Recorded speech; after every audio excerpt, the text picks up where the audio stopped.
Hi friend, welcome back to Pooja cooking works. ಎಲ್ಲರೂ ಹೇಗಿದ್ದೀರಾ, ಚೆನ್ನಾಗಿದ್ದೀರಾ ಅಂತ ಭಾವಿಸ್ತಾ ಇದ್ದೀನಿ. ಇವತ್ತು ಸೂಪರ್ ಆಗಿರೋ ಉಪ್ಪಿನಕಾಯಿ ಯಾವ ರೀತಿ ಮಾಡೋದು ಅಂತ ತೋರಿಸ್ತಾ ಇದ್ದೀನಿ. ನೋಡಿ ಯಾವ ರೀತಿ ಬಂದಿದೆ ಅಂತ. ಆಹಾ, ನೋಡಿದ್ರೆ ಬಾಯಲ್ಲಿ ನೀರು ಬರ್ತಾ ಇದೆ. ಇದನ್ನು ಫ್ರೀಜರಲ್ಲಿ ಇಟ್ಕೊಬೇಡ, ಔಟ್ ಸೈಡಲ್ಲಿ ಸ್ಟೋರ್ ಮಾಡಿ ಇಟ್ಕೋಬೋದು. ಕೆಡೋದಿಲ್ಲ, 1 ವರ್ಷದವರೆಗೂ ಯೂಸ್ ಮಾಡ್ಬೋದು. ಆದರೆ ನಾನು 3 ಮಾವಿನಕಾಯಿ ತೊಗೊಂಡಿದ್ದೀನಿ. ಒಂದು 3 ಮಂತ್ಸ್ ಆದರೂ ನನಗಾಗುತ್ತೆ.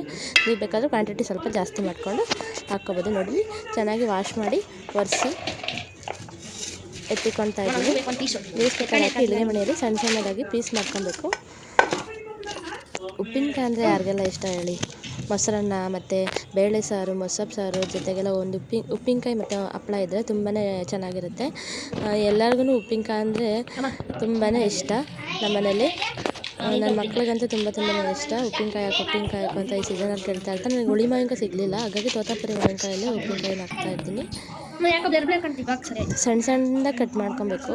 ನೋಡಿ ಒಂದೇ ಅಳತೆ ಇದ್ದರೆ ಇನ್ನೂ ಚೆನ್ನಾಗಿರುತ್ತೆ. ನೀಟಾಗಿ ಕಟ್ ಮಾಡ್ಕೊತಾ ಇದ್ದೀನಿ, ನೋಡ್ಬೋದು ನೀವು ಇಲ್ಲಿ. ನೋಡಿ ಒಂದು ಅಗಲವಾದ ಪಾತ್ರೆಗೆ ಸಣ್ಣದಾಗಿ 3 ಮಾವಿನಕಾಯಿನ ಹೆಚ್ಚಿ ಹಾಕೊತಾ ಇದ್ದೀನಿ. ಯಾರೆಲ್ಲ ನನ್ನ ಚಾನಲ್ ನೋಡ್ತಾ ಇದ್ದಾರೆ ಅವ್ರಿಗೆಲ್ಲ ಹಾಯ್. ಯಾರೆಲ್ಲ ನನ್ನ ಚಾನಲ್ನ ಸಬ್ಸ್ಕ್ರೈಬ್ ಮಾಡಿದ್ದೀರಾ ಹೀಗೆ ಸಪೋರ್ಟ್ ಮಾಡಿ. ಯಾರೆಲ್ಲ ಇನ್ನೂ ಸಬ್ಸ್ಕ್ರೈಬ್ ಮಾಡಿದ್ರು ಪ್ಲೀಸ್ ಸಬ್ಸ್ಕ್ರೈಬ್ ಮಾಡಿ, ಸಪೋರ್ಟ್ ಮಾಡಿ ಪ್ಲೀಸ್. ಹಳೆಯ ಕಾಲದವ್ರ ಶೈಲಿಯಲ್ಲಿ ಉಪ್ಪಿನಕಾಯಿನ ನಾವು ಹಾಕೋದಂದರೆ ತುಂಬಾ ವಿಶೇಷ. ಇದು ನಮ್ಮ ಮನೆಯಲ್ಲಿ ನಮ್ಮ ಅತ್ತೆ ನಮ್ಮಮ್ಮ ಇಬ್ಬರೂ ಹಾಕ್ತಾಯಿದ್ರು. ಅದು ನೋಡ್ಬಿಟ್ಟು ನಾನು ಮಾಡ್ತಾ ಇರೋದು.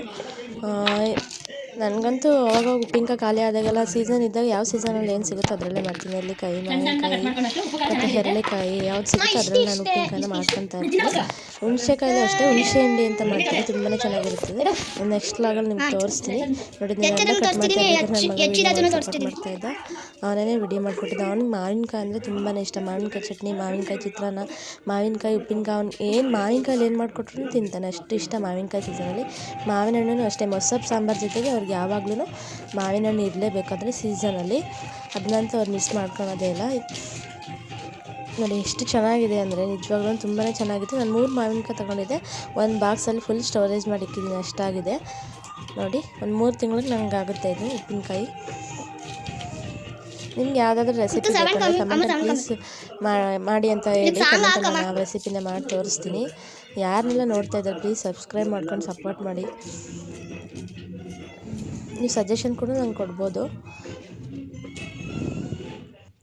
ಕೆಲವರು ಉಪ್ಪು ಅರಿಶಿನ ಪುಡಿ ಹಾಕಿ ಒಂದು ನೈಟೆಲ್ಲ ಓವರ್ ನೈಟ್ನ ಸೋಕ್ ಮಾಡ್ತಾರೆ ಉಪ್ಪಿನಕಾಯಿ ಹಾಳಾಗಬಾರ್ದು ಅಂತ ಹೇಳ್ಬಿಟ್ಟು. ನಾನು ಅದನ್ನು ಮಾಡಿದ್ರೆ ಡೈರೆಕ್ಟಾಗಿ ಮಾಡ್ತಾಯಿದ್ದೀನಿ. ನೋಡಿ ಅಗಲವಾದ ಪಾತ್ರೆ ಕಟ್ ಮಾಡಿ ಹಾಕಿದ್ಮೇಲೆ ಒಂದು ಸ್ವಲ್ಪ ಕೆಂಪು ಮೆಣಸಿನ್ಕಾಯಿ ಮತ್ತು 1-2 ಸ್ಪೂನ್ ಖಾರದ ಪುಡಿನ ಹಾಕಿ ಚೆನ್ನಾಗಿ ಮಿಕ್ಸ್ ಮಾಡ್ಕೊಬೇಕು.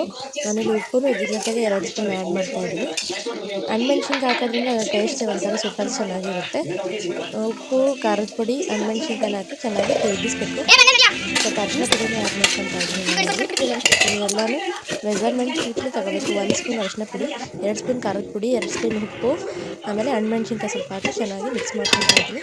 ನೋಡಿ ಒಂದು ಚಿಕ್ಕ ಬಾಣಲಿಗೆ 1-2 ಟೇಬಲ್ ಸ್ಪೂನ್ ಸಾಸಿವೆ, 1 ಸ್ಪೂನ್ ಮೆಂತ್ಯ ಹಾಕಿ ಚೆನ್ನಾಗಿ ರೋಸ್ಟ್ ಮಾಡ್ಕೊಬೇಕು. ಡ್ರೈ ರೋಸ್ಟ್ ಮಾಡ್ಕೊತಾ ಇದ್ದೀನಿ. ಉಪ್ಪಿನಕಾಯಿಗೆ ಮೇನ್ ಇಂಗ್ರೀಡಿಯೆಂಟ್ಸ್ ಅಂದರೆ ಇದೇನೆ, ಸಾಸಿವೆ ಮತ್ತು ಮೆಂತ್ಯ. ಚೆನ್ನಾಗಿ ಫ್ರೈ ಮಾಡಿ ಅದು ಘಮ ಅಂತ ಚಟ ಅಂತ ಸಿಡಿಬೇಕು ಸಾಸಿವೆ. ಆವಾಗ ಅದನ್ನು ಪುಡಿ ಮಾಡ್ಕೊಬೇಕು ಕುಟ್ಟಿ. ನೋಡಿ ನಾನು ತೋರಿಸ್ತಾ ಇದ್ದೀನಿ ಯಾವ ರೀತಿ ಸಿಡಿತಾ ಇರುತ್ತೆ ಅಂತ. ಮೆಂತ್ಯಕಾಳು ಸಾಸಿವೆ ಎರಡೂ ಉಪ್ಪಿನಕಾಯಿನ ರುಚಿನೇ ಒಂಥರ ಬದಲಾಯಿಸ್ಬಿಡುತ್ತೆ. ನೋಡಿ ಚಟಪಟ ಅಂತ ಸಿಡಿದಾದ್ಮೇಲೆ ಒಂದು ಗುಟ್ಟ ಕಲ್ಕ ಹಾಕ್ಬಿಟ್ಟು ಚೆನ್ನಾಗಿ ಪುಡಿ ಮಾಡ್ಕೊಬೇಕು. ಮೆಂತ್ಯ ಯಾವ ರೀತಿ ರೋಸ್ಟ್ ಆಗಿದೆ ಅಂತ ಕಲರೇ ಚೇಂಜ್ ಆಗಿದೆ.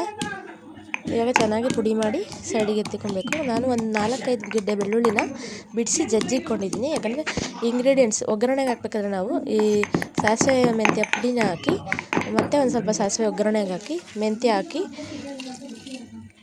ಇದು ಬೆಳ್ಳುಳ್ಳಿನ ಹಾಕಿ ಒಗ್ಗರಣೆ ಕೊಡಬೇಕು. ತುಂಬಾ ಟೇಸ್ಟಾಗಿರುತ್ತೆ ಉಪ್ಪಿನಕಾಯಿ ಮಾತ್ರ. ಬೆಳ್ಳುಳ್ಳಿ ಅದರೊಳಗೆ ಮಧ್ಯೆ ಸಿಗೋದ್ರಿಂದ ಅದೇನೋ ಒಂದು ಉಪ್ಪಿನಕಾಯಿ ಟೇಸ್ಟೇ ತುಂಬಾ ಚೆನ್ನಾಗಿರುತ್ತೆ. ನೋಡಿ ಒಂದು ಸಲ ಟ್ರೈ ಮಾಡಿ ನೋಡಿ, ನಾನು ಹೇಳೋ ರೀತಿಯಲ್ಲಿ ನಿಮಗೂ ತುಂಬಾ ಇಷ್ಟ ಆಗುತ್ತೆ. ನೋಡಿ ಇವಾಗ ಈ ಪಾತ್ರೆಗೆ ನಾನು ಉಪ್ಪಿನಕಾಯಿ ಏನು ಮಿಕ್ಸ್ ಮಾಡಿ ಇಟ್ಕೊಂಡು ನೋಡಿ ಕಲರ್ ನೋಡಿ ಎಷ್ಟು ಸಕ್ಕತ್ತಾಗಿ ಬಂದಿದೆ ಖಾರದ ಪುಡಿದು. ನಾನು ಬ್ಯಾಡಗಿ ಮೆಣಸಿಗೆ ಗುಂಟೂರು ಮೆಣಸಿಗೆ 2 ಮಿಕ್ಸ್ ಮಾಡಿ ಪೌಡ್ರ್ ಮಾಡಿಸ್ಕೊಂಡಿದ್ದೀನಿ. ತುಂಬಾ ಚೆನ್ನಾಗಿ ಬಂದಿದೆ. ನಾನು ಯಾವುದೇ ರೀತಿ ಆರ್ಟಿಫಿಷಿಯಲ್ ಕಲರ್ನ ಯಾವುದೇ ಅಡುಗೆಗೆ ಯೂಸ್ ಮಾಡಲ್ಲ. ನೋಡಿ ಮೆಂತ್ಯ ಮತ್ತು ಸಾಸಿವೆ ಪೌಡ್ರನ್ನ ಹಾಕಿ ಮಿಕ್ಸ್ ಮಾಡ್ಕೊತಾ ಇದ್ದೀನಿ.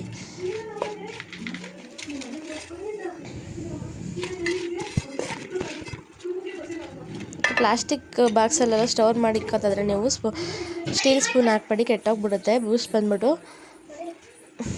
ನೋಡಿ ಸಾಸಿವೆ ಹಾಕಿ, ಸಾಸಿವೆ ಚಟಪಟ ಅಂತ ಸಿಡಿದಾದ್ಮೇಲೆ ನಾವು ಜಜ್ಜಿರೋ ಬೆಳ್ಳುಳ್ಳಿನ ಹಾಕಿ ಮಿಕ್ಸ್ ಮಾಡ್ಕೊಂಡ್ರೆ ಸೂಪರಾಗಿರೋ ಉಪ್ಪಿನಕಾಯಿ ರೆಡಿ ಆಗುತ್ತೆ.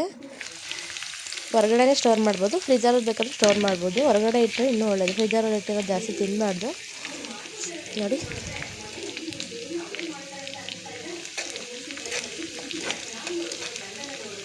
ಚೆನ್ನಾಗಿ ಒಗ್ಗರಣೆ ಎಲ್ಲ ಆದಮೇಲೆ ನಾವು ಮಾಡಿಟ್ಕೊಂಡಿರೋಂಥ ಮಿಶ್ರಣಕ್ಕೆ ಹಾಕ್ಬಿಟ್ಟು ಕಲಿಸ್ಬೇಕು ಚೆನ್ನಾಗಿ.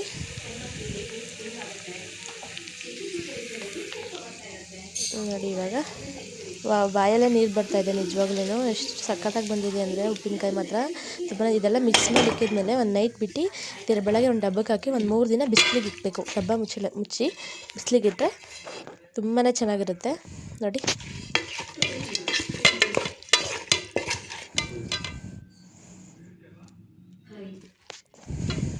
Thank you for watching.